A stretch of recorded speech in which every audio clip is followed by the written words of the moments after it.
காஃபியா டீயா? ஆ, இல்ல எதுவும் வேண்டாம். வீட்டுக்கு வந்தவங்களுக்கு எதுவும் கொடுக்காம அனுப்புறது நல்லா இருக்காது. ஸ்னேகா, அத்தை, ஆ, 2 பேருக்கும் காஃபி போட்டு எடுத்துட்டு வாமா. ம். ஆ, எனக்கு டீ. ஒரு டீ ஒரு காஃபி.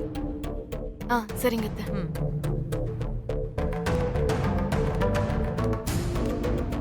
நிலா எங்க இருக்கான்னு தெரியலையே. ஒருவேளை சஞ்சய் வெளியில கூட்டிட்டு போயிட்டாரா? எங்க இருந்தாலும் சரி, இங்க மட்டும் வந்துடக்கூடாது.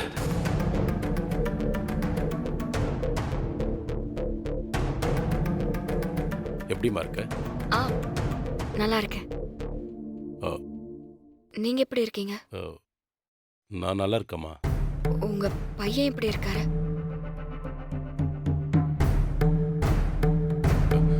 இருக்காம்மா. அன்னைக்கு நீ மட்டும் சரியான நேரத்துல காப்பாத்தலனா என் பையன் உயிரோடவே இருந்திருக்க மாட்டாமா. ரொம்ப முக்கியம் பாரு. ச்சே. வித்யா, வந்த விஷயத்தை பேசிட்டு சீக்கிரம் கிளம்பலாமா? இருங்க, டீ வந்துடட்டும்.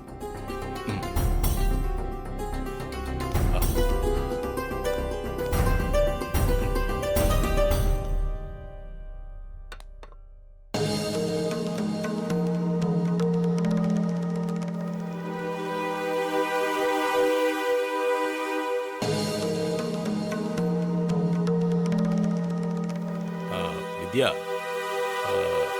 டீ நீ போடுற மாதிரிலாம் ஒன்றும் இருக்காதம்மா.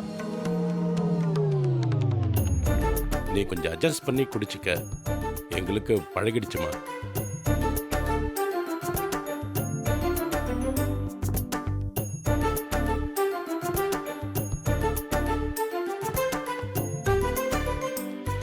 சொல்லு, என்ன முக்கியமான விஷயம்? எனக்கு உங்க பையன் மூலமா ஒரு உதவி வேணும். என்ன எல்லாம் முடிஞ்சதுக்கு அப்புறம் திரும்ப முதல்ல இருந்து ஆரம்பிக்கிற? என்ன உதவி வேண்டியிருக்கு? நடந்த பிரச்சனை எல்லாம் பத்தாதா? இப்ப ஏதாவது புதுசா பிரச்சனையை கலப்பலான்னு வந்திருக்கியா? முடிஞ்சு போன உறவை திரும்ப ஒட்ட வைக்கலான்னு பாக்குறியா?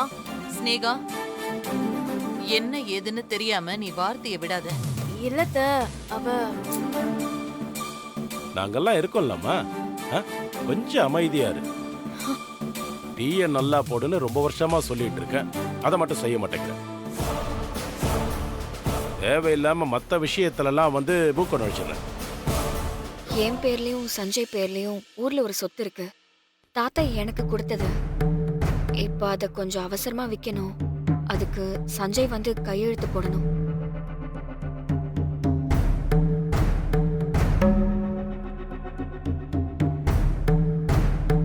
அதுக்கு என்னம்மா, தாராளமா போட்டு கொடுக்க சொல்றேன்.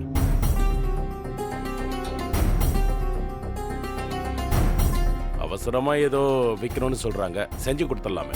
மாமா என்ன பேசிட்டு இருக்கீங்க நீங்க? அவங்க சொத்து பத்திரத்துல கையெழுத்து வாங்க வந்திருக்காங்களா இல்ல வேற ஏதாவது வில்லங்கத்தோட வந்திருக்காங்களான்னு யாருக்கு தெரியும்?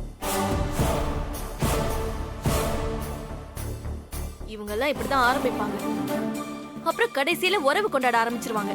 இதெல்லாம் சரி வராது மாமா. நிரஞ்சனாவுக்கும் சஞ்சய்க்கும் கல்யாணம் பண்ணி வைக்கணும்னு முடிவு பண்ணிருக்கோம். இந்த நேரத்துல போய் சஞ்சய் எங்க போறது தப்பு. அத்தை, தயவு செஞ்சு இதுக்கெல்லாம் ஒத்துக்காதீங்க அத்தை. அத சொல்றதுக்கு நீ யாருமா?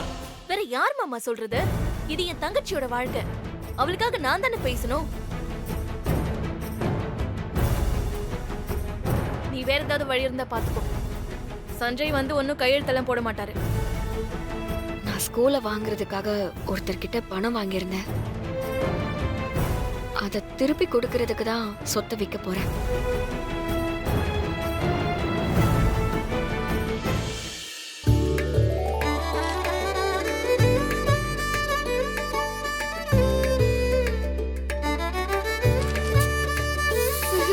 என்ன சரிப்பா?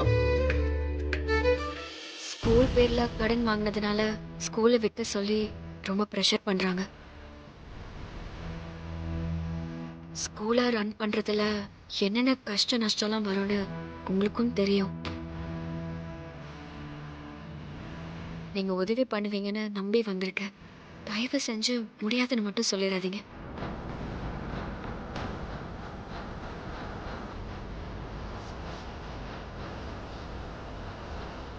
என்ன வேதா யோசிக்கிற? ஆ, நம்மளை நம்பி வந்திருக்கா. சரின்னு சொல்லு.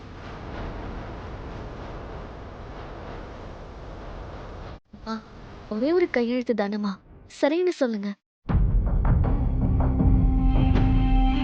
யோசிக்காதீங்க. உங்களுக்கு நாங்க எவ்வளவு உதவி பண்ணிருக்கோம். பதிலுக்கு இந்த ஒரு உதவியை மட்டும் பண்ணுங்க போதும்.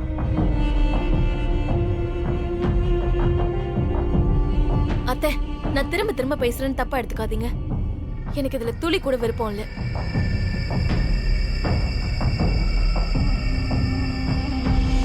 ஏற்கனவே சஞ்சய் இவளை பார்க்க போனதுனாலதான் பெரிய கண்டமே வந்துச்சு. அதுல இருந்து உயிர் பொழைச்சு தப்பிச்சதே பெரிய விஷயம்.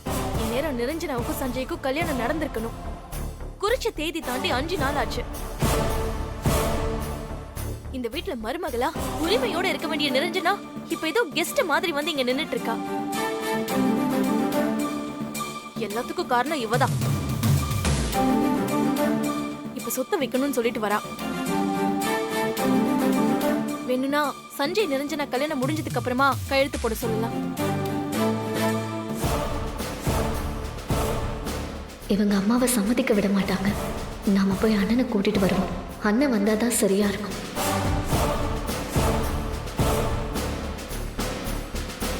ஏய் மானசா, எங்க போற?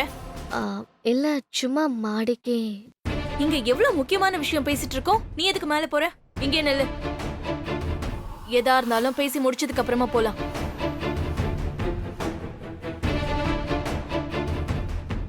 ஆ, என்ன முடிவுன்னு சொல்லுங்க. நீங்க சொல்ற முடிவுல தான் எங்க இன்ஸ்டிடியூட்டோட எதிர்காலமே இருக்கு.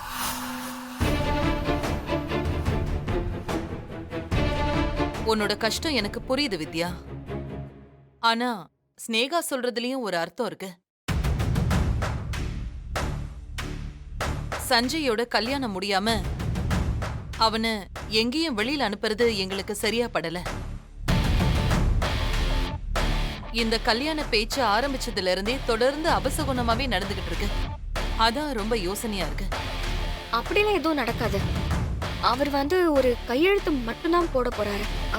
இதுக்கு எதுக்கு இவ்ளோ யோசிக்கிறீங்கன்னு தான் எனக்கு ஒன்றும் புரியல. என்னால சஞ்சயோட கல்யாணத்துக்கு எந்த தடங்களும் வராது. நான் பணம் கொடுக்கறேன்னு வாக்கு கொடுத்துட்டேன். தயவு செஞ்சு கொஞ்சம் அனுப்பி வைங்க. நீ வாக்கு கொடுத்துட்டேன்னு நாங்க ஒண்ணு எங்க வீட்டு பையனை பலிகாடு ஆக்க முடியாது. நீ எந்த ரவுடி கிட்ட பணம் வாங்குனியோ, வட்டிக்கு பணம் கொடுக்கறவங்க ரொம்ப மோசமானவனுங்க. உனக்கு உதவி பண்ண போய் அதனால சஞ்சய்க்கு ஏதாவது ஆயிடுச்சுன்னா யார் பொறுப்பு? நீ வேற ஏதாவது வழி இருந்தா போய் பாரு. எங்களால உனக்கு ஒண்ணும் பண்ண முடியாது. கொஞ்சம் கூட மனசாட்சியே இல்லாம பேசாத ஸ்னேகா. மனசாட்சியை விட சஞ்சயோட உயிர் முக்கியமாமா. சரி, நீ யார்கிட்ட பணம் வாங்கின அத முதல்ல சொல்லு. வட்டி செல்வம். வட்டி செல்வமா? ஐயோ, ரொம்ப மோசமான ஆளத்த.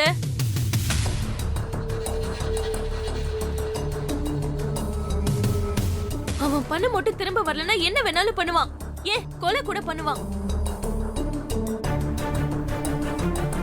அவன் கூட எப்பவும் ரவுடி பசங்க 10 பேர் இருந்துட்டே இருப்பாங்க. இவன் அவன் கிட்ட போய் கடன் வாங்கியிருக்கா. கண்டிப்பா அவன் சஞ்சய் ஏதாவது பண்ணிடுவான். பெரும்பாலும் அவன் பணம் கொடுத்தவங்க கிட்ட பணத்தை திரும்ப வாங்க மாட்டான். சொத்தையே எழுதி வாங்கிடுவான். எனக்கு என்னமோ அவன் இவன் ஸ்கூல் மேல கண்ணு வச்சுட்டான்னு நினைக்கிறேன். வேண்டாத்த, நமக்கு எதுக்கு வம்பு? அப்படிலாம் ஆகாது. நான் இருக்கேன். நீ இருப்ப. நீ இருந்ததுனால தானே உன்னை தேடி வந்து சஞ்சய் அந்த ரவுடிங்க கிட்ட மாட்டினாரு. இப்ப திரும்பவும் பெரிய ரவுடியோட பிரச்சனை பண்றதுக்கு கூப்பிடுற. சஞ்சய் உன்னை நம்பில அனுப்ப முடியாது. நீ உதவி கேட்டதெல்லாம் போதும். முதல்ல இடத்த காலி பண்ணு. ஸ்னேகா, என்ன பேசுற? வேதா,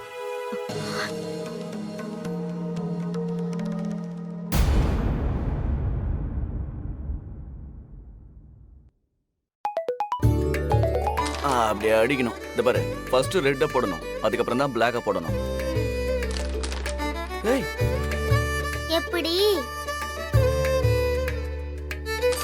ஏய், இப்ப பாத்தீங்களா பிம்பா எப்படி ஃபாலோ போட்டேன்னு? நீ வேற லெவல் போ. ஸ்னேகா, நீ தேவையில்லாததெல்லாம் கற்பனை பண்ணிட்டு இருக்க. அப்படிலாம் ஒண்ணும் நடக்காது.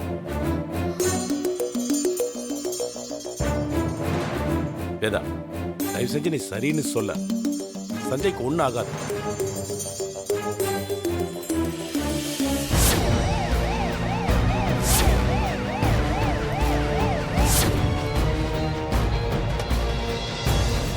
என் பேரு வித்யா. நான் அவரோட ஒய்ஃப்.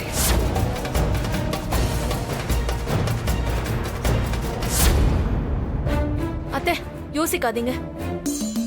இந்த பிரச்சனையில நம்ம தலையிடாம இருக்கிறது நம்ம குடும்பத்துக்கு ரொம்ப நல்லது. நான் சஞ்சயை அனுப்பி வைக்கிறேன். ஆனா இன்னும் ஒரு வாரத்துல அவனுக்கும் நிரஞ்சனாவுக்கும் கல்யாணம் நடக்க போகுது. அதுக்கப்புறமா தான் அவனை அனுப்ப முடியும்.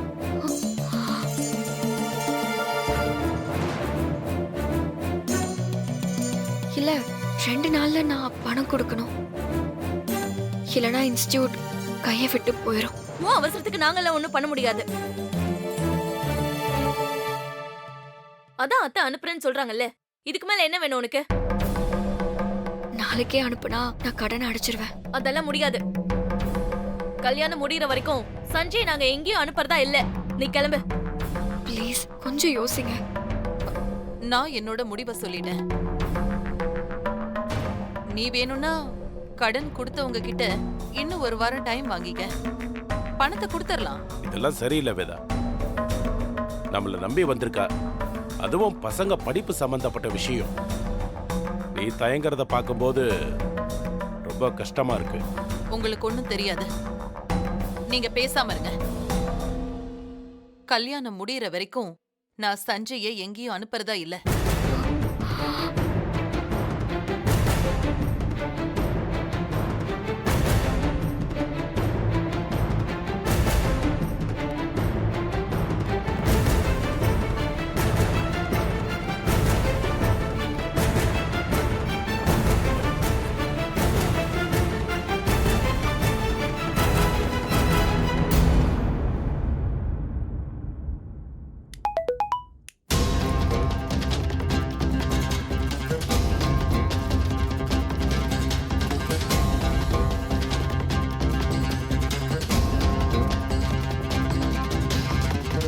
அண்ணி,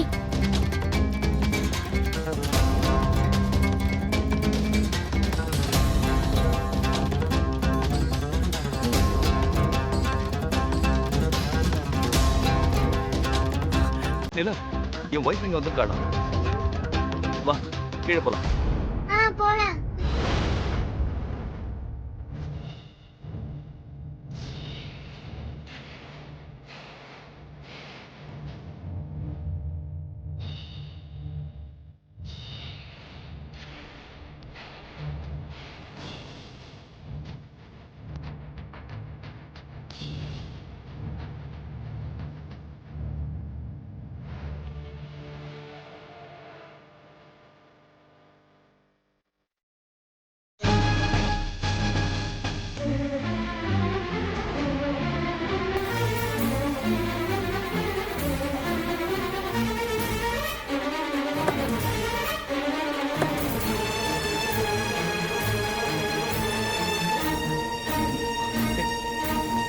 எங்க காணோம்?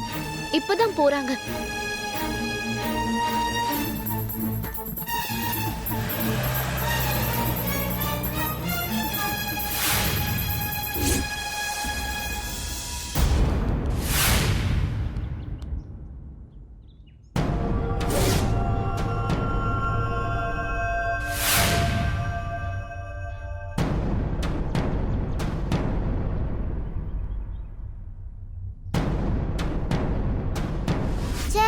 இப்பவும் மிஸ் பண்ணிட்டேன்.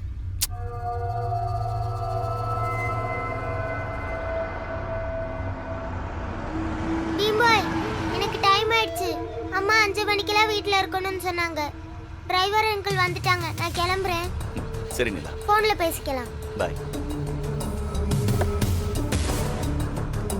பை பீம் பாய். பாய். வித்யா எதுக்கு வீட்டுக்கு வந்திருப்பா? என்ன விஷயம்னே புரியலையே.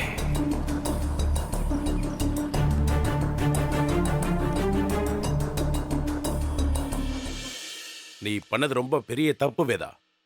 அவன் நமக்கு எவ்வளவு உதவி பண்ணியிருக்கா. அவளுக்கும் நமக்கும் 1000 வருத்தம் இருக்கலாம். ஆனா இப்படி ஒரு நிலைமையில உதவின்னு வந்து நம்ம முன்னாடி நிற்கும் போது செய்ய மாட்டேன்னு சொன்னது சரியில்லை வேதா. நான் என்னமோ வேணும்னே அவளுக்கு உதவி பண்ணக்கூடாதுன்னு நினைச்ச மாதிரி சொல்றீங்க.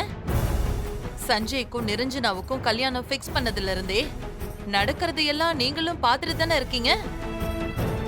சஞ்சய் வீட்டை விட்டு போனா எப்ப திரும்ப வருவான்னு பதட்டமா இருக்கு. இதுல பிரச்சனை வரும்னு தெரிஞ்சே அவனை அனுப்ப சொல்றீங்களா? என்ன பிரச்சனை? என்ன விஷயம்? யாரை எங்க அனுப்ப முடியாது? வித்யா ஸ்கூல் மேல ஏதோ கடன் வாங்கியிருக்காளாம். அதை இப்போ உடனே திரும்ப தர சொல்லி கேட்கறாங்களாம். தாத்தா ஊர்ல இருக்கிற சொத்தை அவ பேருக்கு எழுதி கொடுத்தார்ல, அதை இப்ப விற்கணுமா? பத்திரத்துல உன் பேரு இருக்காமே. ஆமாப்பா, தாத்தா கொடுத்த லேண்ட நம்ம 2 பேர் பேர்லயும் இருக்கட்டும்னு சொல்லி அவ தான் மாத்தி வச்சா.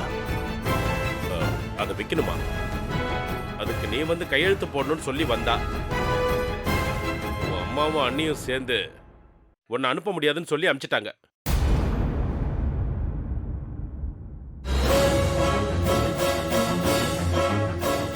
ஏம்மா, ஏன் இப்படி பண்ணீங்க? சஞ்சய், அத்தை ஒன்னும் உதவி செய்ய முடியாதுன்னு சொல்லல. இன்னும் ஒரு வாரத்துல உன் கல்யாணம் முடிஞ்சிரும். அதுக்கப்புறமா வந்து கையெழுத்து போட சொல்றேன்னு சொன்னாங்க. அதுக்கு அவதான் கோச்சிட்டு போயிட்டா. ஆமா, நீங்க என்ன மாமா சஞ்சய் கிட்ட தப்பா சொல்லி கொடுக்குறீங்க? அத்தை என்ன அனுப்ப மாட்டேன் நான் சொன்னாங்க. எல்லாத்துக்கும் அர்த்தம் ஒண்ணுதான். பசின்னு வந்தவகிட்ட ஒரு வாரம் கழிச்சு வான்னு சொல்ற மாதிரி இருக்கு நீங்க பேசுறதெல்லாம். அப்பா, எவ்வளவு நாளுக்குள்ள பணத்தை திருப்பி கொடுக்கணும்னு சொன்னா? 1-2 நாள்னு சொன்னா. இங்கதான் கேட்ட உடனே யாருக்கு எதுவும் கிடைக்காது. என்ன கேட்டீங்க, என்ன கிடைக்கல? அப்படியெல்லாம் ஒண்ணு இல்லடா. அவ 2 நாள்னு சொன்னா, நான் அவகிட்ட 1 வாரம் டைம் கேட்க சொல்லியிருக்கேன். ஆமாமா, நீ சொன்ன உடனே அவங்களும் 1 வாரம் வெயிட் பண்றேன்னு சொல்லுவாங்கல்ல. அவ ஏதோ ரவுடி பையன் என்ன வேணாலும் பண்ணுவான்னு ஸ்னேகாவே சொன்னான். அவ அவசரம் இன்ஸ்டிடியூட் கையை விட்டு போயிடும்னு சொல்றா. வெளியே என்ன நடக்குதுன்னு யாருக்கு தெரியும்?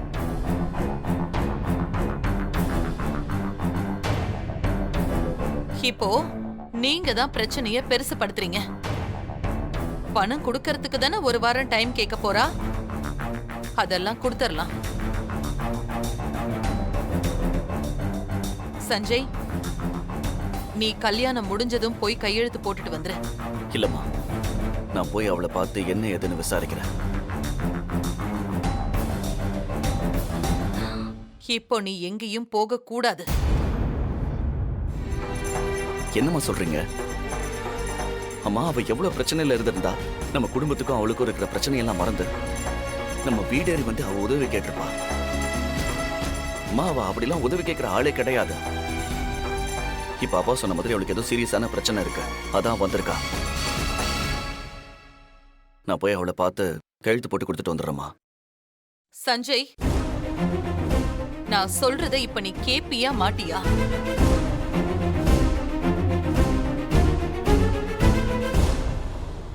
அவளோட பிரச்சனை எனக்கு முக்கியம் இல்ல, நீதான் எனக்கு முக்கியம். ஒரு அம்மா கேட்க கூடாத ஒரு வார்த்தை தான் மகன் செத்து போயிட்டான் அப்படிங்கிறது தான். ஆனா நான் அதையும் கேட்டுட்டேன். நீ செத்து பொழைச்சிருக்க. என்னால முடியலடா. இனி வேற எதையும் தாங்கிக்கிற சக்தி எனக்கு இல்ல. நீ வேகமா மாடிப்படி இறங்குனா கூட உனக்கு ஏதாவது ஆயிடுமோன்னு பயப்படுறேன்டா நானு. தயவு செஞ்சு புரிஞ்சுக்க. அவ கண்டிப்பா கடன் கொடுத்தவங்க கிட்ட பேசி ஒரு வாரம் டைம் வாங்கிடுவா. கல்யாணம் முடிஞ்சதுக்கு அப்புறமா நீ போய் கையெழுத்து போட்டுட்டு வந்துரு. இப்போ நீ எங்கேயும் போகாத. இல்ல நான் உங்க பேச்ச கேட்க மாட்டேன்னு நீ மீறி போனனா நான் என்ன பண்ணுவேன்னு எனக்கே தெரியாது. நாளைக்கு நாம எல்லாரும் கோயிலுக்கு போறோம். கல்யாணம் நல்லபடியா நடக்கணுங்கிறதுக்காக ஒரு பூஜை பண்ண போறோம். அதனால யாரும் எங்கேயும் போகாம எல்லாரும் ரெடியா இருங்க.